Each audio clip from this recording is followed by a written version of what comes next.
Good morning and welcome, viewers. You're watching Newsx and I'm Vaishali Kohli. Now, India has sharply increased import tariffs on gold and silver, raising duties to 15% from 6%.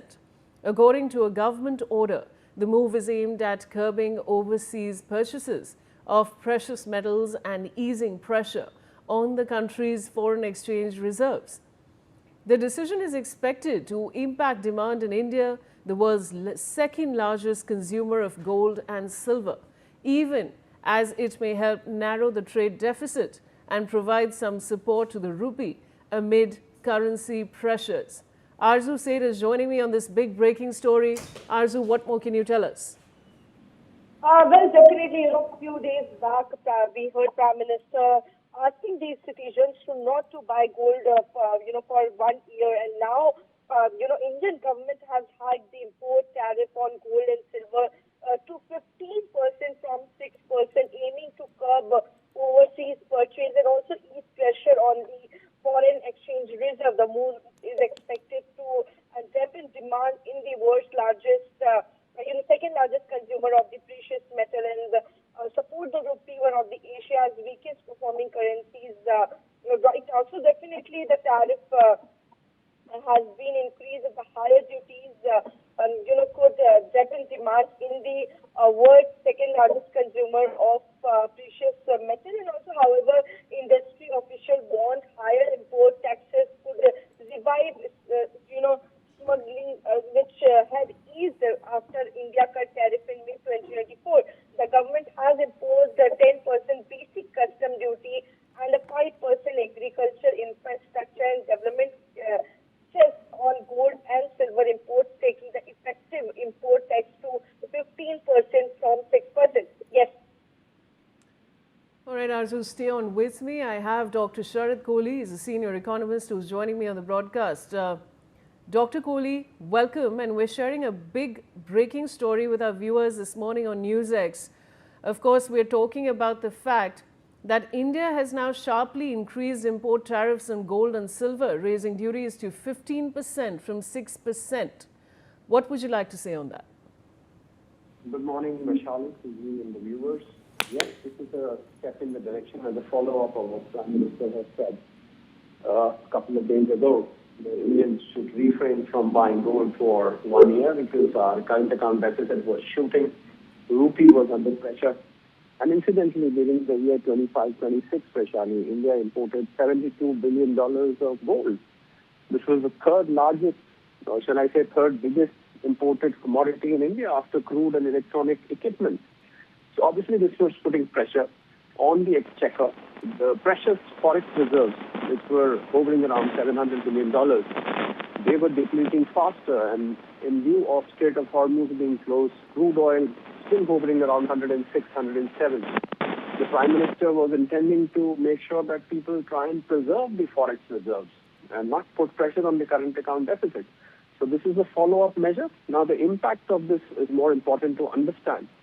That what impact would this have? This would discourage some of the imports of gold into India as far as jewelry making is concerned. However, I feel this will also, narrow the gap which the international gold prices have as far as India, because sometimes Indian gold prices are cheaper for various reasons. Now, this will make Indian gold more expensive. So I think people who are invested in gold, they might see their investment value shooting up, because gold is going to become a more difficult commodity to import. And it's important to keep in mind, Vaishali, that 99% of the gold which we Indians consume is imported. Only 1% of the gold is mined in India. So therefore, this will make gold more expensive. It will discourage gold importers. However, I feel that the investment demand in gold is going to grow over a period of time. The Prime Minister's appeal to people of India will definitely have impact on jewelry making and people who buy for jewelry. But I feel that people who are investing in gold for longer term, they might still continue to do by way of exchange traded funds, ETFs, or the newly introduced EGRs, or through chips and coins and smaller lots.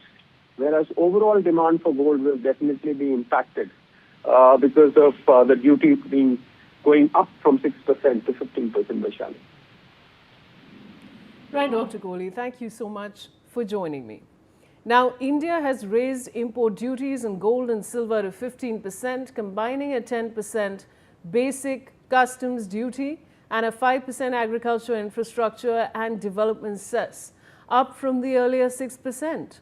The government move is aimed at curbing the current account deficit and easing pressure on foreign exchange reserves.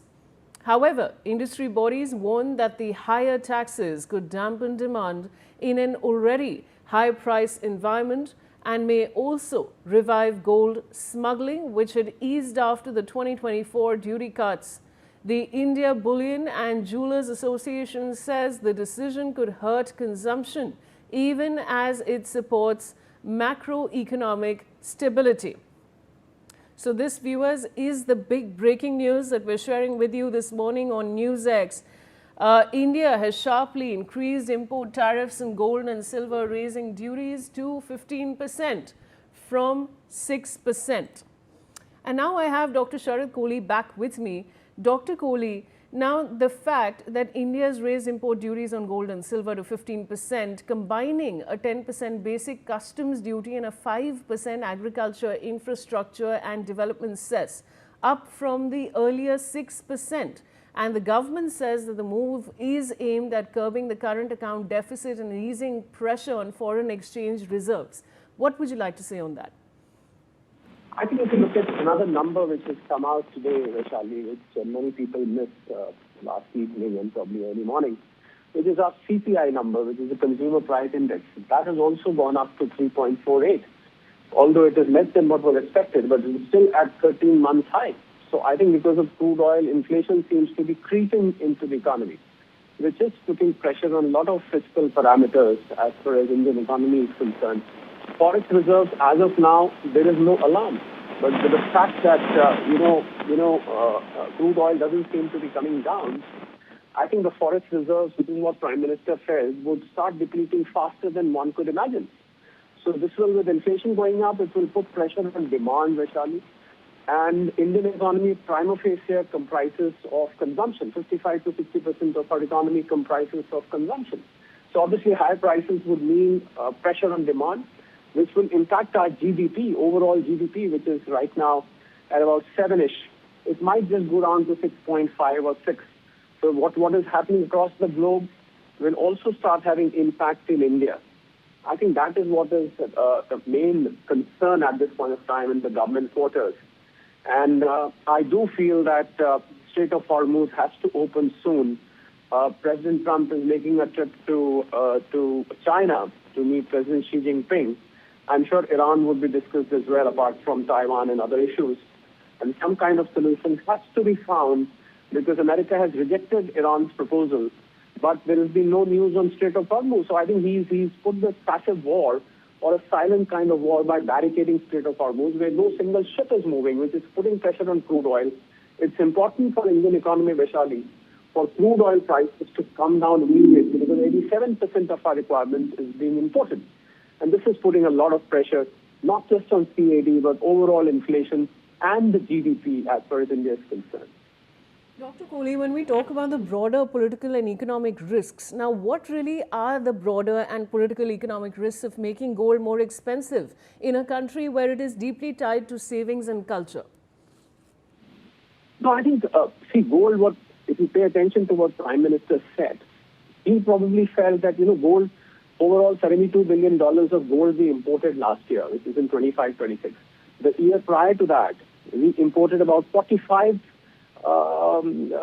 billion of gold. And the year still before that, we imported about $45 billion. So you see, there's been a perpetual increase in gold import as with the flux of time.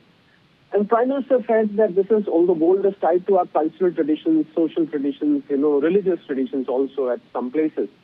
But still, Prime Minister felt that this is an avoidable kind of a thing which you can hold on for 1 year. You can always, if you want to use it for weddings and marriages or whatever, you can probably recycle the gold which you're holding. It's important that 30,000 tons is the total amount of gold which Indian households hold, and unofficial estimates say that.